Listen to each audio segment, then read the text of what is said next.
नमस्कार व्यूनाव परिवार, हमें आपको यह जानकारी देने में खुशी हो रही है कि 29 तारीख को हुई बहस से कुछ सूत्रों के माध्यम से यह पता चला है कि सुखविंदर सर और अन्य सदस्यों को जल्द ही राहत मिलने वाली है। सुखविंदर सर से पहले कुछ तारीख में कुछ लोग उनसे मिले थे। उन्होंने आश्वासन दिया था कि सब कुछ सकारात्मक है। पीएमएलए एक्ट में बेल मिलना मुश्किल होता है, लेकिन कंपनी के मामले में सब कुछ सकारात्मक होने के कारण ईडी पीएमएलए एक्ट को साबित नहीं कर पा रही है और डेट का दिन ब दिन बढ़ना कंपनी के सदस्यों और निवेशकों के लिए नुकसानदायक हो रहा है। हम यह बातें अब खुलकर आपसे कर पा रहे हैं क्योंकि कानूनी कार्रवाई में अब भावनाओं का स्थान नहीं बल्कि ठोस प्रमाणों का काम हो रहा है।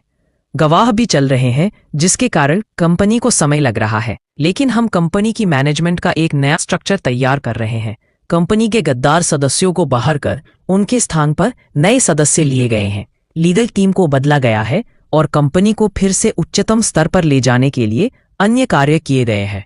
सुखविंदर सर के आने तक सभी मैनेजमेंट और निवेशकों के लिए उनके रेंट की डिटेल भी सेट की जा रही है। आरिफ निसार, डिंपल खरूर और सुखविंदर सर ने कंपनी के मामले को उच्चतम स्तर पर ले जाने के लिए बहुत प्रयास किए हैं और सुप्रीम कोर्ट तक मामला गया है, जिससे अब कंपनी अपनी इन्वेंट्री को भी दिखा सकती है।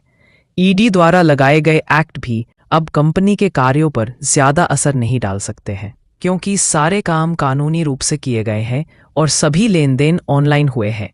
कुछ कैश का ऑफलाइन मिलना कोई बड़ी बात नहीं है, क्योंकि कंपनी का स्तर जितना ऊंचा होता है उसके खर्च भी उतने ही ज्यादा होते हैं।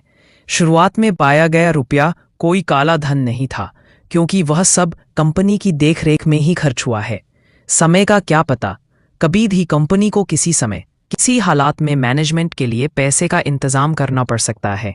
शुरुआती रेड में पाए गए रुपये का कंपनी के पास पूरा हिसाब है। अब तक जितनी भी बार रेड मारी गई, सुनने में आया है कि वह एक साजिश का शिकार है, क्योंकि जैसे ही कुछ अच्छा होने लगता है, ईडी कंपनी के किसी सदस्य को लेकर रेड कर देती है और कोर्ट में तारीख बढ़ा देती है।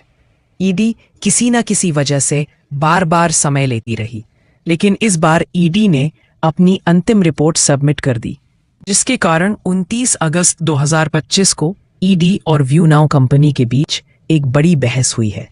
कंपनी के हित में कुछ बातें आई हैं जिसमें कंपनी के मुख्य सदस्यों को कुछ राहत मिलेगी, लेकिन यह कुछ दिनों की और बात रह गई है। जल्द ही सच्चाई सामने आएगी। हम आपका आभार व्यक्त करते हैं कि इस कठिन समय में भी आपने हमारा साथ दिया। कंपनी के बारे में आपका विश्वास ही उसकी ताकत बना है और इसी कारण आज कंपनी फिर से वापसी करने के लिए तैयार है। धन्यवाद।